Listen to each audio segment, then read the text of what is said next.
अस्सलाम वालेकुम। आज का हमारा लेक्चर है प्रेपरेशन ऑफ एल्कीन। फर्स्ट हम देखेंगे एल्कीन जो है वो होते क्या हैं। इनके बारे में ऑलरेडी पिछले चैप्टर में भी हम डिस्कस कर चुके हैं कि ऑर्गेनिक कंपाउंड की ऐसी क्लास जिसके अंदर एटलीस्ट एक कार्बन टू कार्बन जो है वो डबल बॉन्ड हमारे पास प्रेजेंट होता है, उस क्लास को बोलते हैं एल्कीन। और दूसरा इनको क्या बोला जाता है, अनसैचुरेटेड हाइड्रोकार्बन बोला जाता है, अनसैचुरेटेड हाइड्रोकार्बन। उसके अलावा कोई भी जो है वो एल्कीन की यानी कि सिंगल कार्बन वाला कोई भी एल्कीन जो है वो एग्जिस्ट नहीं करता। सबसे स्मॉलेस्ट एल्कीन जो कि होता है वो 2 कार्बन वाला होता है। इसका अगर हम जनरल फार्मूला देखें, ये होता है CnH2n। यहाँ पे ये जो n है वो रिप्रेजेंट करता है नंबर ऑफ कार्बन एटम को, कि कितने नंबर ऑफ कार्बन एटम जो है वो प्रेजेंट है। उसके अलावा अगर हम इसकी पहले 3 मेंबर्स को डिस्कस करें तो इसका जो पहला मेंबर होगा इस तरह से, ये होता है इथीन। उसके बाद इसका जो दूसरा मेंबर होता है 3 कार्बन वाला,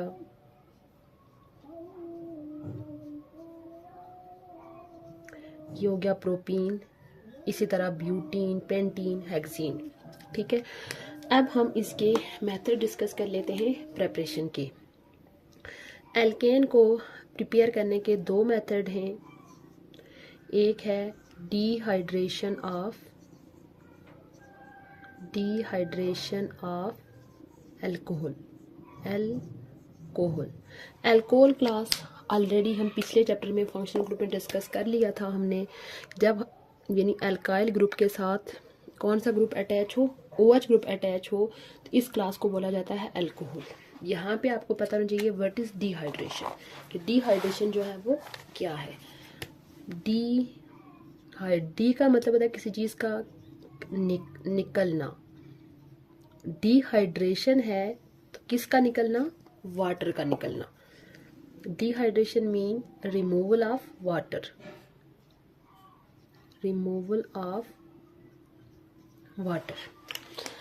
अब यानी अल्कोहल क्लास में वाटर को रिमूव करने से हमारे पास क्या बनेगा, एल्कीन बनेगा।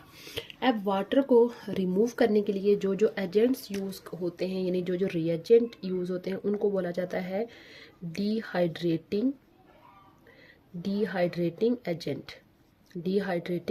एजेंट। यानी कि ये डिफरेंट रिएजेंट्स होंगे जिनको यूज़ करके हम अल्कोहल के अंदर से वाटर मॉलिक्यूल को रिमूव करवाते हैं। वो कौन कौन से डिहाइड्रेटिंग एजेंट्स हम यूज़ कर सकते हैं। एल्यूमिनियम ऑक्साइड जो है वो डिहाइड्रेटिंग एजेंट के तौर पर काम करता है। उसके अलावा कंसनट्रेटेड H2SO4, उसके अलावा फास्फोरिक एसिड H3PO4 और ZnCl2।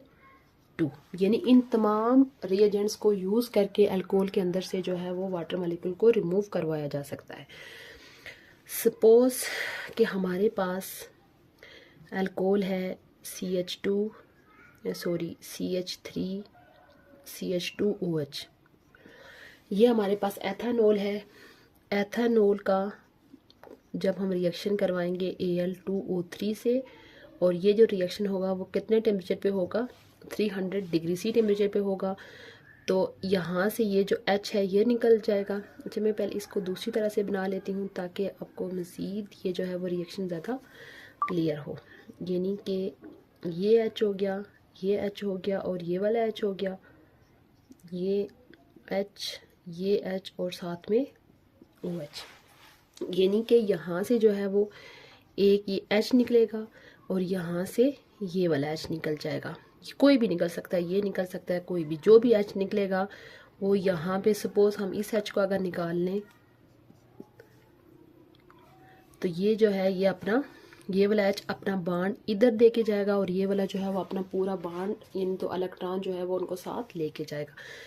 तो हमारे पास पीछे देखें ये निकल गया, तो पीछे हमारे पास क्या बच गया, CH2 डबल बॉन्ड CH2, यानी ये चीज़ हो गई। और साथ में अब देखिए हमारे पास दो चीज़ें निकली। मैंने आपको बोला कि OH जो है वो अपना इलेक्ट्रॉन साथ लेके जाएगा, जिस वजह से उसके ऊपर क्या चार्ज होगा, माइनस। माइनस का मतलब ये है कि इसके पास दो इलेक्ट्रॉन है, और जो हाइड्रोजन है वो विदाउट इलेक्ट्रॉन निकलेगा, यानी उसके पास कोई भी इलेक्ट्रॉन नहीं होगा, उसके ऊपर प्लस चार्ज होगा। ये दोनों मिलके हमारे पास क्या बना लेंगे, वाटर बना लेंगे।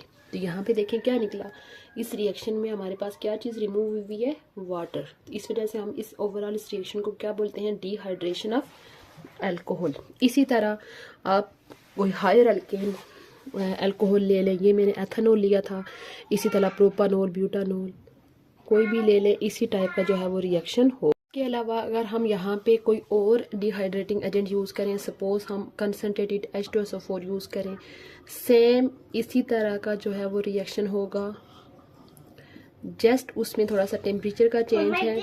अगर हम यहाँ पे कंसनट्रेटेड H2SO4 यूज़ करें तो टेम्परेचर हमने कितना ही रखना है, यहाँ पे 170 डिग्री ही रखना है। तो सेम हमारे पास यानी इथीन बन जाएगा, और साथ में क्या निकल जाएगा, वाटर मॉलिक्यूल निकलेगा। वही पूरा प्रोसेस है कि एक कार्बन से H निकलेगा और दूसरे कार्बन से क्या निकलेगा, OH ग्रुप निकलेगा। सेम इसी तरह जो है हम यहाँ पे फास्फोरिक एसिड को, जिंक क्लोराइड को एज अ डिहाइड्रेटिंग एजेंट जो है वो यूज़ करके क्या प्रिपेयर कर सकते हैं, एल्कीन को प्रिपेयर कर सकते हैं। दूसरा रिएक्शन जो एल्केन की प्रेपरेशन के लिए यूज़ होता है वो होता है dehydrohalogenation. Dehydrohalogenation of alkyl halide. Alkyl halide जिस तरह से, ये क्लास भी हम ऑलरेडी पीछे डिस्कस कर चुके थे कि अगर अल्काइल ग्रुप के साथ OH अटैच हो तो ये अल्कोहल है, और अल्काइल ग्रुप के साथ अगर कोई हैलोजन अटैच हो तो इस क्लास को बोलते हैं अल्काइल हैलाइड। बेस भी यूज़ होगी अल्कोहलिक बेस, और कौन सी बेस हमने यहाँ पे यूज़ करनी है, पोटेशियम हाइड्रोक्साइड। इसका मैं रिएक्शन लिख लेती हूँ कि सपोज हमारे पास ये हमारे पास क्या है, ब्रोमो इथेन है, यानी कि ये 2 कार्बन वाला है, तो ब्रोमो इथेन, ठीक है। और ये रिएक्शन मैंने आपको बताया कि किसकी मौजूदगी में होगा, एक बेस की मौजूदगी में होगा, KOH, ठीक है। उसके अलावा साथ में इसको हीट करना है, और ये हमारे पास बेस क्या होगी, अल्कोहलिक बेस है। अब होगा क्या कि ये देखें, ये जो ब्रोमीन है ये अपना दोनों इलेक्ट्रॉन लेके यहाँ से चला जाएगा, और ये जो हाइड्रोजन है ये अपने इलेक्ट्रॉन इधर ही दे के जाएगा। तो हमारे पास क्या बनेगा, इधर हमारे पास बन जाएगा, यानी कि ये देखें पीछे ये वाला निकल गया तो पीछे ये वाला हो गया portion, CH2 double bond CH2, ठीक है। उधर फिर इसके अलावा हमारे पास देखें क्या क्या चीज़ बनेगी। अब देखें ये जो Br है ये अपने दोनों इलेक्ट्रॉन को साथ लेके गया, तो ये हो गया Br नेगेटिव। ये H अपने इलेक्ट्रॉन इधर ही दे के गया है, तो ये हमारे पास बना H पॉजिटिव।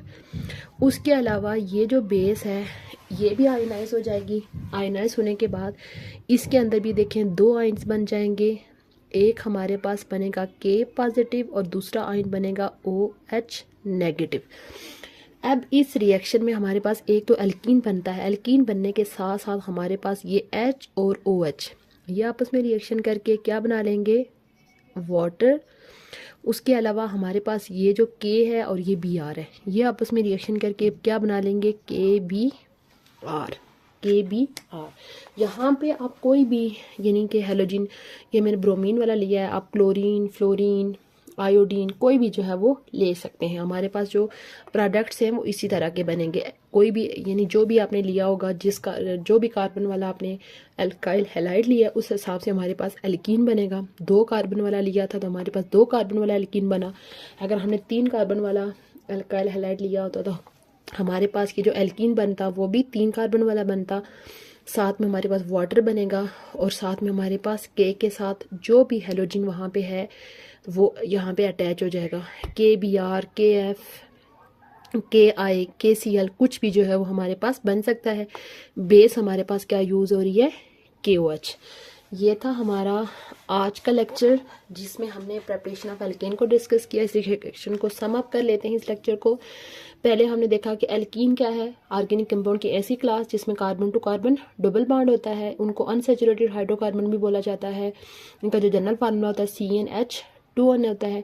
कोई भी एल्कीन सिंगल कार्बन वाला एग्जिस्ट नहीं करता। सबसे स्मॉलेस्ट एल्कीन जो है वो क्या है, इथीन है और दूसरा प्रोपीन। और ये अल्कीन की प्रेपरेशन के दो मेन मेथड हैं, डिहाइड्रेशन,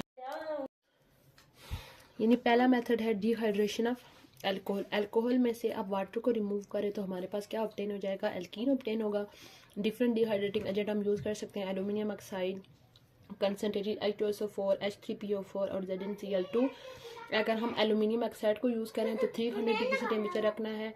उसके बाद कंसनट्रेटेड H2SO4 अगर हम यूज़ करें तो टेम्परेचर हमें रखना है 170।